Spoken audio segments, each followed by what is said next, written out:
ನೂತನ ಮುಖ್ಯಮಂತ್ರಿಗಳಿಂದ ಇವತ್ತ ಜೂನ್ 10ನೇ ತಾರೀಕು ಬುಧವಾರ ಗೃಹಲಕ್ಷ್ಮಿಯರಿಗೆ ಹೊಸ ಅಪ್ಡೇಟ್ ಬಂದಿದೆ. ಪ್ರತಿಯೊಬ್ಬರು ಕಡ್ಡಾಯವಾಗಿ ಈ ಒಂದು ಮಾಹಿತಿಯನ್ನು ನೋಡಲೇಬೇಕು. ಹೌದು ಸ್ನೇಹಿತರೆ, ಈಗಾಗಲೇ ನಿಮಗೆ ಗೊತ್ತಿರ್ಬೋದು, ಹೊಸ ಹೊಸ ರೀತಿಯ ಅಪ್ಡೇಟ್ಗಳು ಬರ್ತಾ ಇದ್ದಾವೆ. ಎಲ್ಲರಿಗೂ ಗೃಹಲಕ್ಷ್ಮಿ ಯೋಜನೆದ್ದೇ ಚಿಂತೆ ಆಗಿದೆ. ಯಾಕಂದರೆ ಕೆಲವರಿಗೆ ಗೃಹಲಕ್ಷ್ಮಿ ಯೋಜನೆಯ ಹಣ ಬಂದಿಲ್ಲ, ಇನ್ನು ಮುಂದೆ ಬರುತ್ತಾ ಇಲ್ಲ ಅನ್ನೋದ್ರ ಬಗ್ಗೆ ಚಿಂತೆ ಇದೆ. ಇಲ್ಲಿ ಬೇರೆ ಬೇರೆ ಹೊಸ ಹೊಸ ರೂಲ್ಸ್ಗಳನ್ನು ಈಗ ನೂತನ ಮುಖ್ಯಮಂತ್ರಿಗಳೇನಿದ್ದಾರೆ ಜಾರಿಗೆ ತರ್ತಾ ಇದ್ದಾರೆ. ಮತ್ತು ಒಂದು ಕಡೆಗೆ ಗೃಹಲಕ್ಷ್ಮಿ ಯೋಜನೆಯ ಹಣ ಇನ್ನು ಮುಂದೆ ಸರಿಯಾದ ರೀತಿಯಲ್ಲಿ ಬರುತ್ತಾ, ಮತ್ತು ಇನ್ನು ಮುಂದೆ ಏನು ಕೆಲವರಿಗೆ ಹಣ ಕೊಡೋದನ್ನು ಬಂದ್ ಮಾಡಿಬಿಡ್ತಾರಾ, ಈ ರೀತಿಯಾದಂಥ ಹಲವಾರು ಪ್ರಶ್ನೆಗಳಿದ್ದಾವೆ.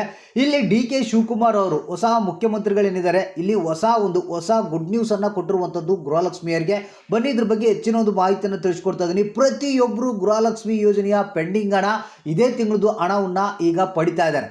ಹಾಗಾದರೆ ಬನ್ನಿ, ಗೃಹಲಕ್ಷ್ಮಿ ಯೋಜನೆಯ ಹಣವನ್ನು ಇನ್ನು ಮುಂದೆ ಪಡಿಬೇಕಾದ್ರೆ ಕಡ್ಡಾಯವಾಗಿ ಏನು ಮಾಡಬೇಕು, ಯಾರಿಗೆಲ್ಲ ಹಣ ಸಿಗುತ್ತೆ, ಮತ್ತು ಯಾವ್ಯಾವ ಕೆಲಸಗಳನ್ನು ನೀವು ಇಮಿಡಿಯೇಟ್ಲಾಗಿ ಮಾಡಿಕೊಳ್ಬೇಕು, ಮತ್ತು ಹೊಸ ರೂಲ್ಸ್ಗಳನ್ನು ಏನು ಜಾರಿಗೆ ತರಲಾಗಿದೆ, ಮತ್ತು ಇವತ್ತ ಯಾವ ಕಂತಿನ ಹಣ ನಿಮ್ಮ ಖಾತೆಗಳಿಗೆ ಜಮಾ ಆಗ್ಬೋದು, ಎಷ್ಟು ಜಿಲ್ಲೆಗಳಿಗೆ ಬಿಡುಗಡೆ ಆಗುತ್ತೆ, ಈಗ ಎಷ್ಟು ಕಂತುಗಳ ಹಣ ಪೆಂಡಿಂಗ್ ಇದ್ದಾವೆ, ಏನು ಈಗ ಸದ್ಯದಲ್ಲಿ ಹಣವನ್ನು ಬಿಡುಗಡೆ ಮಾಡ್ತಾ ಇದ್ದಾರಾ ಇಲ್ಲ, ಎಲ್ಲದ್ರ ಬಗ್ಗೆಯೂ ಕಂಪ್ಲೀಟ್ ಆದಂಥ ಒಂದು ಹೊಸ ಅಪ್ಡೇಟನ್ನು ತಿಳಿಸ್ಕೊಡ್ತಾ ಇದ್ದೀನಿ. ಯಾಕಂದರೆ ನಿಮಗೆ ಗೊತ್ತಿರ್ಬೋದು, ಏನು ಮುಖ್ಯಮಂತ್ರಿಗಳು ಚೇಂಜ್ ಆದರು, ಸೊ ಅವಾಗಲಿಂದ ಒಂದು ಸ್ವಲ್ಪ ಇವರಾದರೂ ಏನಾದರೂ ಹಣವನ್ನು ಸರಿಯಾದ ರೀತಿಯಲ್ಲಿ ಬಿಡುಗಡೆ ಮಾಡ್ತಾರಾ, ನಮಗೆ ಪೆಂಡಿಂಗ್ ಇರುವಂಥ ಹಣ ಈಗ ಬರುತ್ತಾ ಅಂತ ಭಾಳಷ್ಟು ಮಂದಿ ಒಂದು ಕಾಯ್ತಾ ಇದ್ದಾರೆ. ಸೊ ಹಾಗಾದರೆ ಏನು ಡಿ.ಕೆ. ಶಿವಕುಮಾರ್ ಅವರು ಗುಡ್ ನ್ಯೂಸನ್ನು ಏನು ಕೊಟ್ಟಿರುವಂಥದ್ದು, ಪ್ರತಿಯೊಬ್ಬರಿಗೂ ಹಣ ಜಮಾ ಮಾಡ್ತೀವಿ ಅಂತ ಒಂದು ಮಾತನ್ನು ಕೊಟ್ಟಿದ್ದಾರೆ. ಹಾಗಾದರೆ ಬನ್ನಿ ಇದ್ರ ಬಗ್ಗೆ ಹೆಚ್ಚಿನ ಒಂದು ಡೀಟೇಲ್ಸ್ನ ತಿಳಿಸ್ಕೊಡ್ತೀನಿ. ವಿಡಿಯೋನ ಪೂರ್ತಿಯಾಗಿ ನೋಡಿ, ಆದಷ್ಟು ಮಂದಿಗೆ ಈ ಒಂದು ಮಾಹಿತಿಯನ್ನು ಶೇರ್ ಮಾಡಿ. ಸ್ನೇಹಿತರೆ, ಮೊದಲಿಗೆ ಗೃಹಲಕ್ಷ್ಮಿಯಲ್ಲಿ ಏನೇನು ಬದಲಾವಣೆಗಳು ಆಗಿವೆ, ಹೊಸ ಮುಖ್ಯಮಂತ್ರಿಗಳು ಏನೇನು ಕಾನೂನನ್ನು ಅಂದರೆ ಹೊಸ ರೂಲ್ಸ್ಗಳನ್ನು ಏನೇನು ಜಾರಿಗೆ ತಂದಿದ್ದಾರೆ ಅನ್ನೋದ್ರ ಬಗ್ಗೆ ಮಾಹಿತಿಯನ್ನು ತಿಳಿಸ್ಕೊಟ್ಬಿಡ್ತೀನಿ. ಅದಾದಮೇಲೆ ಯಾವ ಜಿಲ್ಲೆಗಳಿಗೆ ಎಷ್ಟು ಕಂತುಗಳ ಹಣ ಇವತ್ತು ಬಿಡುಗಡೆ ಆಗ್ಬೋದು, ಹಣ ಯಾರೆಲ್ಲ ಪಡಿತಾರೆ ಅನ್ನೋದ್ರ ಬಗ್ಗೆ ನೋಡೋಣ. ಸ್ನೇಹಿತರೆ, ನಿಮಗೆ ಗೊತ್ತಿರ್ಬೋದು, ಮುಖ್ಯಮಂತ್ರಿ ಯಾವ ರೀತಿ ಹೊಸ ಮುಖ್ಯಮಂತ್ರಿ ಚೇಂಜ್ ಆಗಿದ್ದಾರೆ, ಅದೇ ರೀತಿಯಾಗಿ ರೂಲ್ಸ್ ಕೂಡ ಬದಲಾವಣೆ ಆಗಿವೆ. ಇದು ಯಾಕೆಪ್ಪ ಅಂತಂದರೆ, ಸರಿಯಾದ ಬಡವರಿಗೆ ಗೃಹಲಕ್ಷ್ಮಿಯರಿಗೆ ಹಣ ಸೇರಬೇಕು ಅನ್ನೋ ಉದ್ದೇಶದಿಂದ ಕೆಲವೊಂದು ಹೊಸ ರೂಲ್ಸ್ಗಳನ್ನು ಜಾರಿಗೆ ತಂದಿದ್ದಾರೆ. ಸ್ನೇಹಿತರೆ, ಇತ್ತೀಚಿನ ದಿನಗಳಲ್ಲಿ ನಿಮಗೆ ಗೊತ್ತಿರುವಂಥ ಹೊಸ ಅಪ್ಡೇಟ್ಗಳು ಏನಪ್ಪ ಅಂತಂದರೆ, ಇಲ್ಲಿ ಪ್ರತಿಯೊಬ್ಬರು ಇನ್ನು ಮುಂದೆ ಗೃಹಲಕ್ಷ್ಮಿ ಯೋಜನೆಯ ಹಣವನ್ನು ಪಡಿಬೇಕಾದ್ರೆ ಪ್ರತಿಯೊಬ್ಬರು ಬಯೋಮೆಟ್ರಿಕನ್ನು ಅಪ್ಡೇಟ್ ಮಾಡಬೇಕಂತ, ಅದ್ರ ಜೊತೆಗೆ ಜೀವಿತ ಪ್ರಮಾಣ ಪತ್ರವನ್ನು ಸಬ್ಮಿಟ್ ಮಾಡಬೇಕಂತ. ಇಲ್ಲಿ ಹೊಸ ಇದರಲ್ಲೇ ಚೇಂಜಸ್ ಏನು ಮಾಡಿದಾರಪ್ಪ ಅಂತಂದರೆ, ಬಯೋಮೆಟ್ರಿಕನ್ನು ಹಾಕಿದರೆ ಪ್ರತಿಯೊಬ್ಬರಿಗೆ 5 ರೂಪಾಯಿ ಹಣವನ್ನು ತೆಗೆದುಕೊಳ್ತಾ ಇದ್ದಾರೆ. ಪ್ರತಿಯೊಬ್ಬ ಗೃಹಲಕ್ಷ್ಮಿಯರು ಏನಿದ್ದಾರೆ ಬಯೋಮೆಟ್ರಿಕನ್ನು ಹಾಕಬೇಕಾದ್ರೆ ನೀವು 5 ರೂಪಾಯಿ ಫೀಸನ್ನು ಕಟ್ಟಬೇಕಾಗುತ್ತೆ. ಅಂದರೆ ಹಳೆಯ ಗೃಹಲಕ್ಷ್ಮಿಯರು ಏನಿದ್ದಾರೆ ಅವರು 5 ರೂಪಾಯಿ ಹಣವನ್ನು ಕೊಟ್ಟು ನೀವು ಬಯೋಮೆಟ್ರಿಕನ್ನು ಹಾಕಿ ಅಪ್ಡೇಟ್ ಮಾಡಬೇಕಾಗುತ್ತೆ. ಆವಾಗ ನಿಮಗೆ ಗೃಹಲಕ್ಷ್ಮಿ ಯೋಜನೆಯ ಹಣ ಕಂಟಿನ್ಯೂಸ್ ಆಗಿ ಬರುತ್ತೆ.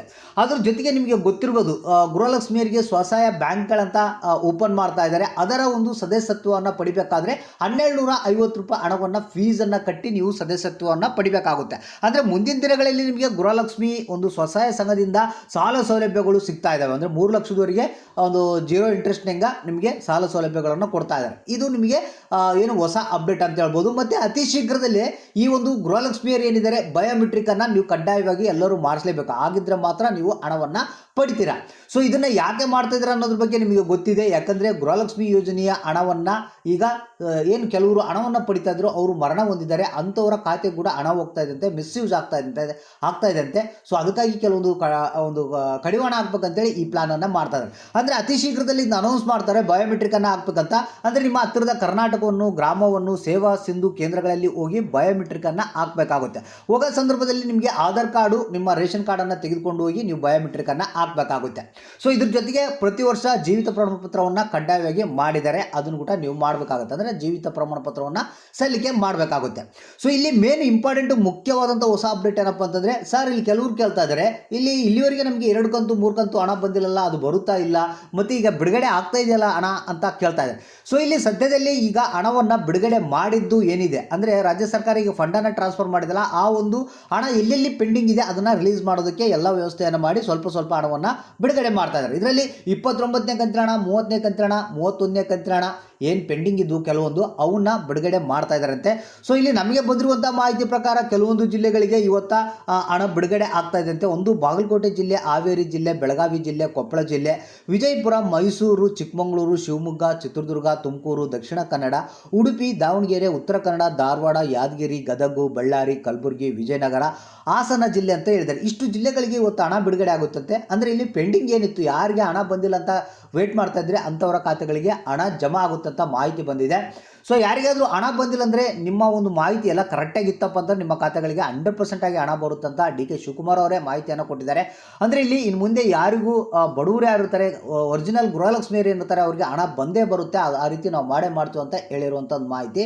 ಸೊ ಅತಿ ಶೀಘ್ರದಲ್ಲಿ ಬಯೋಮೆಟ್ರಿಕನ್ನು ಹಾಕುವಂಥ ಸಂದರ್ಭ ಬರುತ್ತೆ. ನೀವು ಎಲ್ಲರೂ ಪ್ರತಿಯೊಬ್ಬರು ಹೋಗಿ ಬಯೋಮೆಟ್ರಿಕನ್ನು ನೀವು ಅಪ್ಡೇಟ್ ಮಾಡಬೇಕಾಗುತ್ತೆ.